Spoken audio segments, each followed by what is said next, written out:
Halo, selamat pagi. Pada pagi hari ini, pada siang hari ini, kita akan membahas terkait dengan manajemen sumber daya manusia.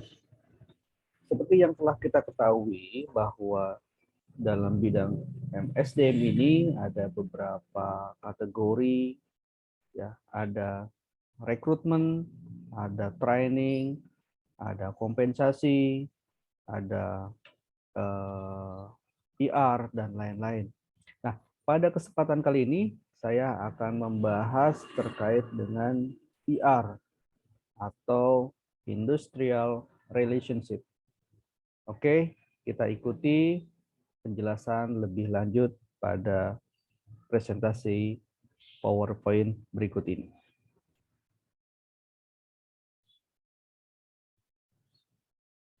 Oke, kita mulai. Apakah itu tentang industrial relation atau hubungan industrial? Ya,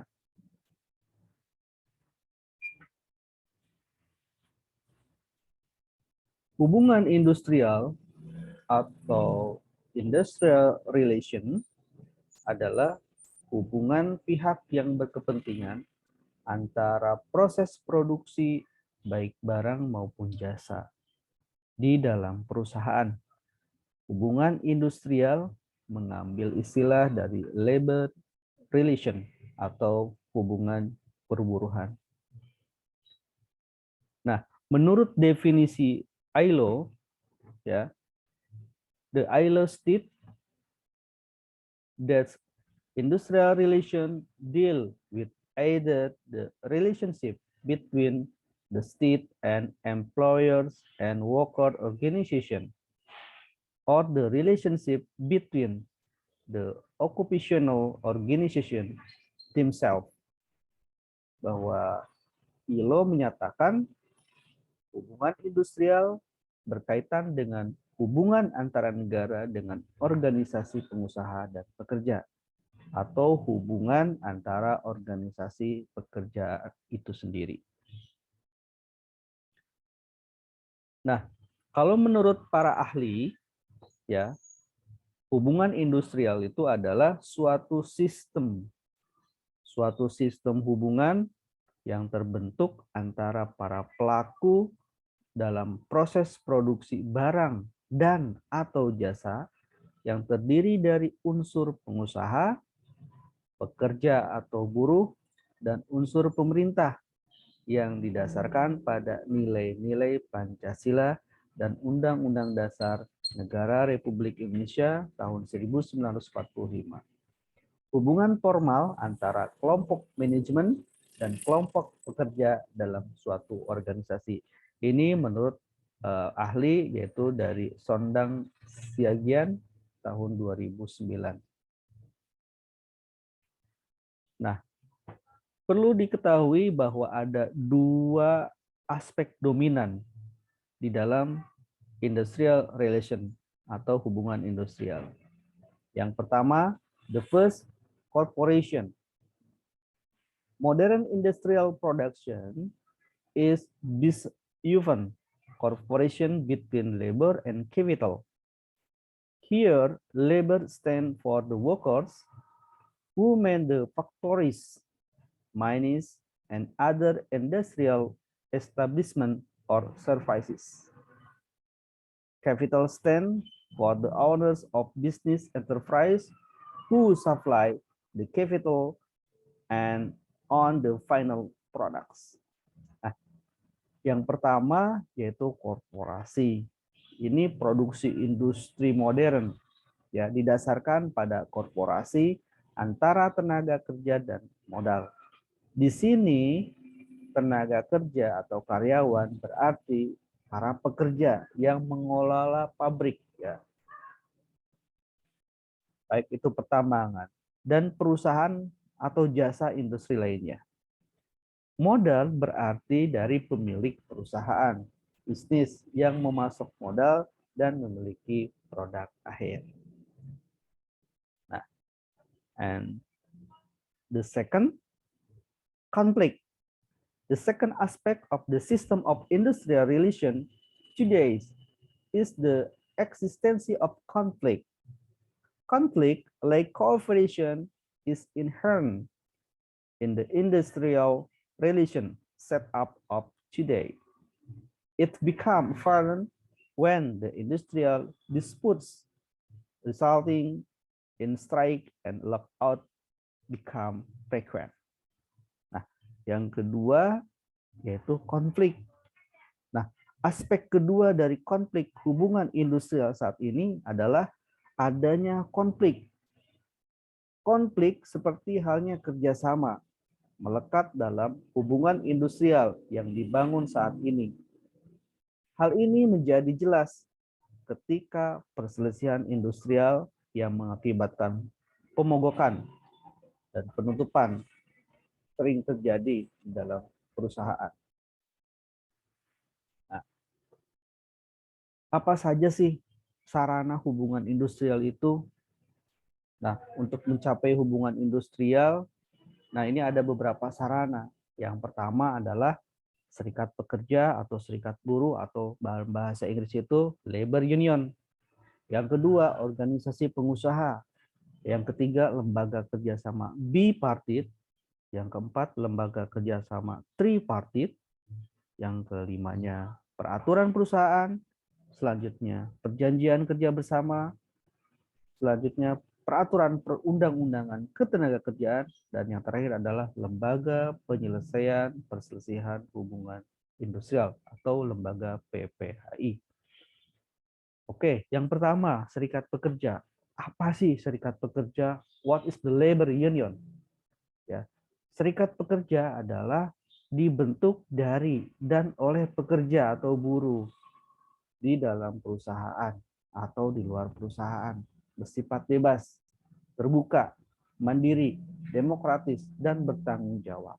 Nah, serikat pekerja ini bertujuan adalah untuk memperjuangkan, membela, serta melindungi hak dan kepentingan pekerja atau buruh, dan meningkatkan kesejahteraan pekerja atau buruh dan keluarganya. Nah, ini sesuai dengan Undang-Undang Nomor 21 Tahun 2000 tentang Serikat Pekerja atau Serikat Buruh. Yang kedua adalah organisasi perkumpulan pengusaha.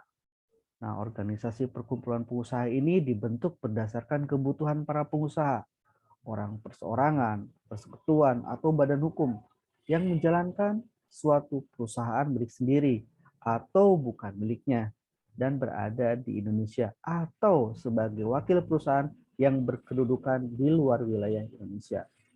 Contoh salah satu perkumpulan pengusaha adalah APindo, Asosiasi Pengusaha Indonesia, atau Kadin, Kamar Dagang Indonesia, dan lain-lain. Masih banyak organisasi perkumpulan pengusaha yang ada di Indonesia. Nah, yang selanjutnya adalah lembaga kerjasama bipartit. Nah, ini salah satu sarana hubungan industrial. Kita sering mendengar, sering membaca, sering melihat kerjasama bipartit. Apa sih kerjasama bipartit itu? Kerjasama bipartit itu dibentuk, nah, yang beranggotakan terdiri dari wakil pengusaha dan wakil serikat pekerja. Nah, wakil serikat pekerja itu atau labor union ini yang terdaftar atau yang tercatat di Dinas Tenaga Kerja. Nah, dan ini berada di tingkat perusahaan. Ini digunakan bipartit ini sebagai forum komunikasi dan konsultasi mengenai hal-hal yang berkaitan dengan hubungan industrial di dalam perusahaan. Dan ini wajib dibentuk. Bipartit ini wajib dibentuk jika perusahaan itu telah memiliki pekerja lebih dari 50 orang. Oke, itu tentang bipartit. Jadi kalau bipartit adalah lembaga yang dibentuk antara dua komponen, yaitu komponen pengusaha dan komponen pekerja. Ya, dan dibentuk jika perusahaan itu memiliki karyawan lebih dari 50 orang. Next, selanjutnya yaitu kerjasama tripartit. Nah, apa sih tripartit? Ini sama juga, ini lembaga kerjasama, ya. Ini salah satu forum komunikasi, konsultasi, musyawarah, dan terdiri dari 3 unsur. organisasi pengusaha, serikat pekerja, dan pemerintah. Nah, ini bermanfaat untuk memberikan pertimbangan, saran, dan pendapat kepada pemerintah dan pihak terkait dalam penyusunan kebijakan dan pemecahan masalah ketenagakerjaan. Ini didasarkan pada wilayah atau sektor yang terdiri dari sektor dari tingkat nasional, provinsi, kabupaten, atau kota. Oke, kalau tripartit, 3 unsur, pekerja, pengusaha, dan pemerintah. Beda dengan bipartit. Kalau bipartit adalah 2 unsur, pengusaha dan pekerja saja. Oke, nextnya adalah peraturan perusahaan. Nah, ini peraturan perusahaan, ini wajib ya. Setiap perusahaan harus memiliki peraturan perusahaan ya jika mempekerjakan karyawan minimal 10 orang. Peraturan perusahaan ini memuat syarat-syarat kerja, tata tertib perusahaan, termasuk hak dan kewajiban pengusaha dan pekerja. Ya, dan ini berlaku selama 2 tahun dan bisa diperpanjang kembali. Dan selanjutnya PKB atau perjanjian kerja bersama. Ini sama halnya dengan peraturan perusahaan. PKB ini dibuat ya oleh 2 unsur atau 2 perwakilan, yaitu dari perwakilan manajemen atau pengusaha dan perwakilan serikat pekerja. Ya. Dan ini sama memuat hak-hak, syarat-syarat kerja, hak dan kewajiban kedua belah pihak, baik itu pengusaha ataupun serikat pekerja ataupun karyawan. Dan ini PKB ini berlaku dalam jangka waktu 2 tahun dan setelah itu dapat diperpanjang selama 1 tahun. Oke, kalau peraturan perusahaan tadi dibuat oleh pengusaha, kalau PKB dibuat oleh kedua belah pihak, yaitu unsur atau perwakilan pengusaha dan perwakilan pekerja. Berikutnya yaitu peraturan perundang-undangan. Ini berkaitan dengan hukum nasional pengaruh hubungan internasional ya. Konvensi dan rekomendasi dari International Labour Organization. Konvensi hak-hak dasar pekerja. Nah, yang terakhir yaitu lembaga penyelesaian perselisihan hubungan industrial atau PPHI. Ini adalah salah satu sarana hubungan industrial. Ini adalah lembaga untuk menyelesaikan perselisihan hubungan industrial yang terjadi di luar pengadilan melalui mediasi, konsiliasi, dan arbitrasi atau melalui pengadilan ya. Ini berdasarkan Undang-Undang Nomor 2 Tahun 2004 tentang PPHI atau penyelesaian perselisihan hubungan industrial. Oke. Nah, ini yang paling penting, bagaimana sih membina hubungan industrial yang baik? Ya, bagaimana cara efektif untuk menjaga hubungan industrial agar tetap harmonis di dalam perusahaan? Oke, yang pertama komunikasi. Komunikasi yang baik antar 2 arah. Komunikasi yang baik antar 2 arah itu bagaimana? Antara pengusaha dengan pekerja, jalin komunikasi yang baik. Buat satu agenda, buat satu schedule yang setiap bulan atau setiap minggu, ya, melakukan diskusi, melakukan meeting, paling tidak 1 bulan 1 kali, bertemu dengan mereka, berdiskusi dengan mereka, mendengarkan aspirasi yang ingin mereka utarakan kepada manajemen. Nah, itu komunikasi itu penting dibangun agar hubungan industrial tetap harmonis di dalam perusahaan. Yang kedua adalah menciptakan budaya perusahaan. Bagaimana menciptakan budaya perusahaan? Yang pertama, seorang pemimpin itu harus menjadi contoh bagi si membernya. Sebagai seorang pemimpin, sebagai seorang leader, dia harus menjadi contoh yang baik.